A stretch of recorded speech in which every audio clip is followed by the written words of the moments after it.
আরও অনেকের বিরুদ্ধে আমাদের কাছে অভিযোগ আছে, যেটা তদন্তের স্বার্থে আমরা এখন প্রকাশ করছি না। এদের বিরুদ্ধে আমরা প্রাথমিক এবং গুরুত্বপূর্ণ তথ্য পেয়েছি। অনেক কিছুই আমাদের নিয়ন্ত্রণের মধ্যে নেই। গণহত্যার নির্দেশ দিয়েছিলেন, যারা গণহত্যার সহযোগিতা করেছেন এবং পরিকল্পনা করেছেন তাদেরকে আইনের আওতায় এনে দৃষ্টান্তমূলক শাস্তি যেন আদালত ব্যবস্থা করে, সেই অভিযোগ আমরা দায়ের করেছি। বিসমিল্লাহির রহমানির রহিম। আপনারা জানেন যে 2013 সালে শাপলা চত্বরে যে নারকীয় হত্যাকাণ্ড, নির্মমতা, নিষ্ঠুরতা সহ যে নির্যাতন চালানো হয়েছিল, সেই নির্যাতনের বিষয়ে আমাদের কাছে বেশ কয়েকটি নালিশ এসেছিল। সেই নালিশের ভিত্তিতে আমরা আজকে 9 জনের বিরুদ্ধে অনারেবল ট্রাইব্যুনালে আবেদন দাখিল করে তাদেরকে গ্রেপ্তারি পরোয়ানায় তাদের বিরুদ্ধে ইস্যু করার আবেদন করি।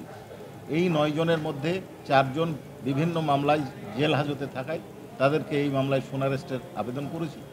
উভয় আবেদন অনারেবল ট্রাইব্যুনাল মঞ্জুর করে যে 5 জন গ্রেপ্তার নাই তাদের বিরুদ্ধে ডাব্লিউএ ইস্যু করেছেন এবং 4 জনের বিরুদ্ধে এই যারা বিভিন্ন মামলায় গ্রেপ্তার আছে তাদেরকে সোনারেস্ট করে মঞ্জুর করে তাদেরকে আদালতে হাজির করানোর নির্দেশ দিয়েছে।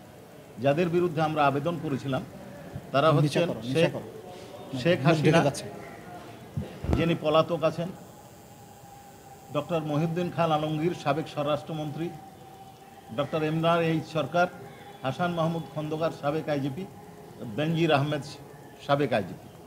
আর যারা বিভিন্ন মামলায় আটক আছে তারা হচ্ছে অ্যাডভোকেট শামসুল হক টুকু, সাবেক স্বরাষ্ট্র প্রতিমন্ত্রী, এ.কে.এম. শহীদুল হক, সাবেক আইজিপি, সাবেক মেজর জেনারেল জিয়াউল হাসান এবং মোল্লা নজরুল ইসলাম, সাবেক ডিআইজি। এদেরকে সোনারেস্টের আবেদন মঞ্জুর করে পিডব্লিউ যোগে ট্রাইব্যুনালে হাজিরের নির্দেশ দেওয়া হচ্ছে। আরও অনেকের বিরুদ্ধে আমাদের কাছে অভিযোগ আছে, যেটা তদন্তের স্বার্থে আমরা এখন প্রকাশ করছি না। এদের বিরুদ্ধে আমরা প্রাথমিক এবং গুরুত্বপূর্ণ তথ্য পেয়েছি, উপাত্ত পেয়েছি এবং তাদের বিরুদ্ধে প্রাইমা ফেসি কেস পাওয়ার পরে তাদেরকে বিরুদ্ধে এই মামলায় সোনারেস্টের আবেদন করলে ট্রাইব্যুনাল মঞ্জুর করেছেন এবং 10 জন এই আগামী 12/5/2025 তারিখ তদন্ত প্রতিবেদন দাখিলের জন্য নির্দেশ দিয়েছেন। জি, আপনাদের সকলকে ধন্যবাদ। প্রশ্ন থাকলে চিফ প্রসিকিউটর জনাব তাজুল ইসলাম উত্তর দেবেন। আদালত একটা প্রশ্ন করেছে, এখানে ইমরান এই সরকার কিভাবে আসে? আমরা আদালতে জবাব দিয়েছি ইমরান এইচ সরকারের সম্পৃক্ততার ব্যাপারে। আমরা যেটা বলেছি যে শাপলা চত্বরের গণহত্যার পটভূমি তৈরি করেছিল গণজাগরণ মঞ্চ, এবং শুধু তাই নয়, এই গণজাগরণ মঞ্চ বাংলাদেশের সংখ্যাগুরু যে মুসলিম সম্প্রদায় তাদের কৃষ্টি, কালচার, সংস্কৃতির বিরুদ্ধে দাঁড়িয়েছিল এবং হেফাজতের কর্মীদেরকে হত্যাকাণ্ডের সময় এই গণজাগরণ মঞ্চের কর্মীরা, নেতাকর্মীরা সশরীরে অংশগ্রহণ করেছে বলে আমাদের তদন্ত সংস্থার কাছে তথ্য প্রমাণ পাওয়া গিয়েছে। এর বাইরে ইমরান এইচ সরকার গণজাগরণ মঞ্চের মুখপাত্র হিসাবে সে নিজে সরকারের যে সমস্ত ঊর্ধ্বতন কর্তৃপক্ষ, প্রাইম মিনিস্টার থেকে শুরু করে স্বরাষ্ট্রমন্ত্রী, র্যাবের প্রধান এবং পুলিশের কর্মকর্তাদের সাথে বিভিন্ন সময় বৈঠক করে এই শাপলা চত্বরে যে পরিচালিত অভিযান ছিল সেটির পরিকল্পনায়ও তিনি অংশগ্রহণ করেছিলেন।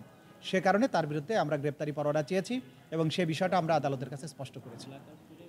এবং আপনারা জানেন যে বাংলাদেশের ইতিহাসের বাঁক পরিবর্তনকারী একটা ঘটনা ছিল শাপলা চত্বরের গণহত্যা, এবং এই গণহত্যার মাধ্যমে বাংলাদেশের প্রতিবাদের যে সর্বশেষ একটা আশার প্রদীপ ছিল, যে ধর্মীয় সংখ্যা গরিষ্ঠ যে সমস্ত সম্প্রদায় তারা তাদের ধর্মীয় অধিকারের ব্যাপারে যে সোচ্চার ছিল এই তদানীন্তন ফ্যাসিস্ট সরকারের বিরুদ্ধে, তা কিন্তু চিরতরে স্তব্ধ করে দেওয়া হয়। এবং যাদেরকে হত্যা করা হয় তারা অধিকাংশই ছিল মাদ্রাসার ছাত্র এবং এতিম, শিশু, কিশোর, কোরআনের হাফেজ, এই ধরনের মানুষ। এবং পরবর্তীতে তাদের সংখ্যা নিরূপণের ব্যাপারেও কিন্তু তাদেরকে কবর দেওয়া হয়েছে অজ্ঞাতনামা কবরে, তাদের সংখ্যা নিরূপণ করতে দেওয়া হয় নাই। তাদের পরিবারবর্গের কাছে গিয়ে চাপ সৃষ্টি করা হয়েছে যাতে তারা প্রকাশ না করেন যে তাদের সন্তানেরা এখানে মারা গিয়েছেন কিনা।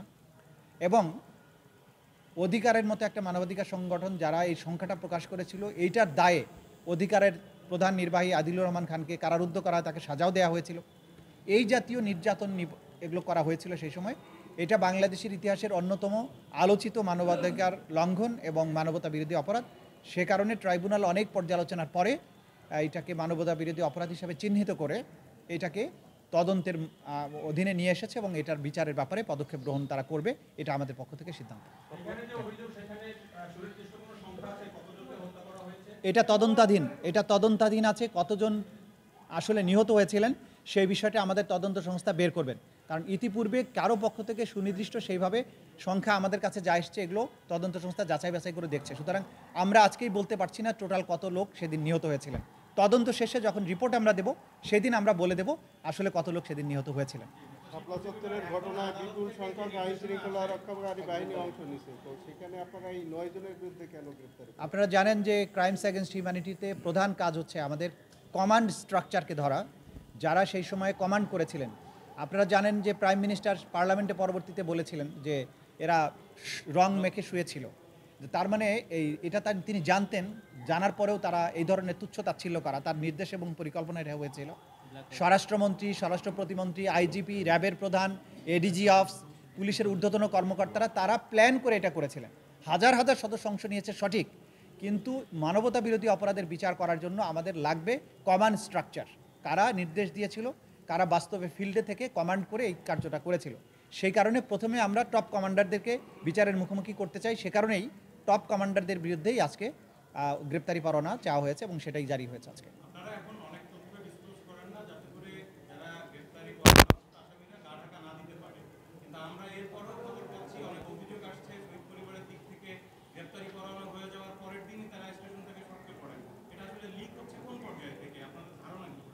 জায়গা থেকে যখন এখান থেকে গ্রেপ্তারি পরোয়ানা তো অনেক জায়গা হয়ে জারির পর্যায় পর্যন্ত যেতে অনেকগুলো স্টেপ পার হতে হয়, কোনো একটা জায়গা থেকে নিশ্চয়ই হয়।